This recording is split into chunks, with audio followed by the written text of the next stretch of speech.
और भारतीय जनता पार्टी को लात मार के निकलने वाले, और उन्होंने कहा था कि मैं कुतुब मीनार से कूद कर अपना प्राण दे दूंगा, खेती कर लूंगा, झाड़ू लगा लूं, एक चारा के रूप में बाबूलाल मरांडी को उपयोग किया। भरमाने के लिए आदिवासी समाज को बाबूलाल मरांडी के कार्यकाल जो रहा वो अल्पसंख्यक विरोधी रहा है, दलितों पे जुल्म जारी है। बाबूलाल मरांडी नाक रगड़ के मर जाए का जो दाव है वो झारखंड में फेल कर जाए। माथे के ऊपर मुंह में पेशाब करने का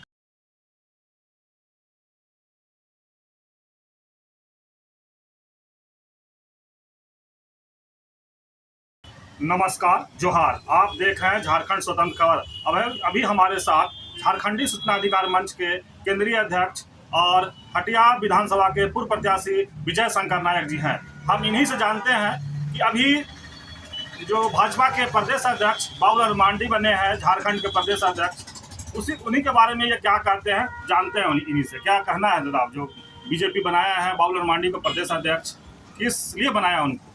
झारखंड स्वतंत्र खबर के सबसे पहले जितने भी पाठक हैं और जो दर्शक हैं, मैं उनको सबको बधाई देता हूँ कि आपने ये बहुत ही महत्वपूर्ण सवाल उठाया कि भारतीय जनता पार्टी ने 14 साल से वनवास में रह रहे और भारतीय जनता पार्टी को लात मार के निकलने वाले, और उन्होंने कहा था कि मैं कुतुब मीनार से कूद कर अपना प्राण दे दूंगा, खेती कर लूंगा, झाड़ू लगा लूंगा, मगर मैं भाजपा कभी ज्वाइन नहीं करूंगा। वैसे विषम परिस्थिति में बाबूलाल मरांडी जी पुनः भाजपा में जाकर अपनी विश्वसनीयता तो खोने का काम किया ही, साथ ही साथ भारतीय जनता पार्टी ने जो उन्हें प्रदेश अध्यक्ष बनाने का एक जिम्मा दिया है, तो उस संदर्भ में मेरा यह कहना है कि भारतीय जनता पार्टी ने आदिवासी समुदाय को भरमाने के लिए एक चारा के रूप में बाबूलाल मरांडी को उपयोग किया। किस तरह का चारा है वो? चारा के रूप में मैं यह देख रहा हूँ। मैं आपको एक छोटी सी कहानी बताना चाहता। कल मैं एक वीडियो देख रहा था, उस वीडियो में मैंने देखा कि एक छोटी मछली को चारा के रूप में उसको उपयोग करके कांटा में लगाकर समुद्र में फेंका गया, और कुछ ही क्षण के बाद मैं देखता हूँ कि उस छोटी मछली से एक बड़ी मछली चारा के रूप में फंसा लिया गया। तो मैं उसी चारा के रूप में देख रहा हूँ कि आदिवासी को भरमाने के लिए आदिवासी समाज को बीच में भारतीय जनता पार्टी ने एक चारा के रूप में उपयोग कर जो बड़ा समाज है आदिवासी समाज को, उसको ये चाह रहे हैं कि अपने क्या बोलते हैं उसको, अपने फेवर में लेने का काम करें। माने बीजेपी मैंने क्या चाहती है झारखंड से उनको प्रदेश अध्यक्ष बना करके? भारतीय जनता पार्टी आरएसएस और मनुवाद समर्थक है, और भारतीय जनता पार्टी कभी भी दलित आदिवासी मूलवासी समर्थक नहीं रही है। भारतीय जनता पार्टी के प्रथम मुख्यमंत्री बाबूलाल मरांडी के कार्यकाल जो रहा वो अल्पसंख्यक विरोधी रहा। प्रथम झारखंड के प्रथम ईद में इन्होंने राजेंद्र चौक में गोली चलना का काम हुआ था इन्हीं के कार्यकाल में, जिसमें कई अल्पसंख्यक लोग मारे गए थे। कोयलकारो प्रोजेक्ट में तपकरा में इन्हीं के नेतृत्व में कई आदिवासी मारे गए थे, कई दलितों का हत्या किया गया था, और भारतीय जनता पार्टी के राज्य में मॉब लिंचिंग जारी है, आदिवासियों पे पेशाब किया जा रहा है, दलितों पे जुल्म जारी है। तो भारतीय जनता पार्टी के साथ जो यहाँ के आदिवासी दलित मूलवासी हैं कदापि नहीं जाने का काम करेंगे। भले बाबूलाल मरांडी नाक रगड़ के मर जाए, मगर कोई इनको लाभ आने वाले लोकसभा एवं विधानसभा चुनाव में नहीं होने वाला। लेकिन बीजेपी तो बड़ा दाव खेला है इनके ऊपर। दाव तो चुनावी राजनीति में दाव खेला जाता है, मगर भारतीय जनता पार्टी का जो चुनावी राजनीति का जो दाव है वो झारखंड में फेल कर जाएगा। मैं बताना चाहूँगा कि बाबूलाल मरांडी जी प्रदेश अध्यक्ष बने।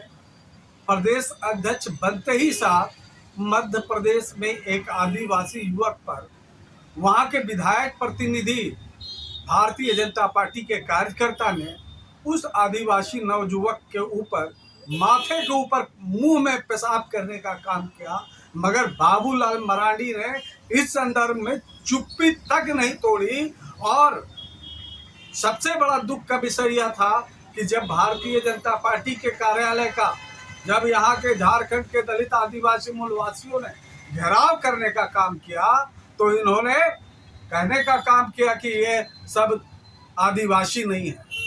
तो आदिवासी तो आप नहीं है, चेहरा से आदिवासी है, जाति से आदिवासी है, मगर टोटल इनका पार्ट्स ऑफ इंटरनल सब मनुवादी से परिपूर्ण है। ये आदिवासी का एक छद्म रूप लेके यहाँ के आदिवासियों को बरगलाने के लिए अपना राजनीति करने आए। दादा, यहाँ क्या है ना कि अभी तो बाबूलाल मरांडी प्रदेश अध्यक्ष बन गए, लेकिन केंद्र सरकार यूसीसी कोड लाने वाला है, यूनिफॉर्म संहिता कोड, और उधर मध्य प्रदेश का कांड, इसको कैसा देखते हैं आप? यूसीसी तो आपको मैं बता रहा हूँ कि यूसीसी कभी नहीं पारित हो पाएगा, इसलिए कि यूसीसी जो है हमारे दलित आदिवासी और अल्पसंख्यक जो समाज हैं उनके ऊपर गहरा प्रभाव पड़ने वाला है। और यह समाज कदापि नहीं चाहेगा कि यूसीसी लागू हो। सड़क पे से लेकर सदन तक संघर्ष किया जाएगा, मगर यूसीसी लागू नहीं होने दिया जाएगा। केंद्रीय नेतृत्व जो है झारखंड में जो प्रदेश सरकार आदिवासी चेहरा दिए हैं, तो क्या उनको किस तरह का फायदा मिलेगा? कोई फायदा नहीं मिलेगा। इससे पहले भी आपके अर्जुन मुंडा जी थे, क्या फायदा मिला? 11 को सांसद पिछले बार मिला है। निश्चित मिला है, इसलिए कि उस समय मोदी जी का एक छद्म लहर, राष्ट्रभक्तवाद का लहर, बहुत तरह का पुलवामा का लहर चल रहा था, मगर इस बार कोई लहर नहीं है। और झारखंड की जनता ने यह संकल्प लिया है कि भारतीय जनता पार्टी को इस बार खाता बंद करने का काम। मैंने मोदी जी के लहर भी नहीं चलेगा और बाबूलाल मरांडी का भी लहर नहीं चलेगा कोई झारखंड में। लहर नहीं, इन 7 सालों में कोई लहर नहीं चल रहा है। और बाबूलाल मरांडी जी तो अपनी विश्वसनीयता खो चुके हैं, इनका कहीं कोई लहर नहीं है। और ये आदिवासी के बीच में इनकी अब पहले पूर्व की तरह जो एक पकड़ थी, एक पैठ थी, वो नहीं रही। परिचय कर दीजिए। विजय शंकर नायक, केंद्रीय अध्यक्ष झारखंडी सूचना अधिकार मंच, पूर्व विधायक प्रत्याशी हटिया विधानसभा क्षेत्र। अभी आप सुन रहे थे विजय शंकर नायक जी के बाद ये बताइए कि किस तरह का मैंने बात रखे हैं और आप लोग समाज में किस तरह से इसको देखते हैं, और बताइएगा कमेंट करके भी।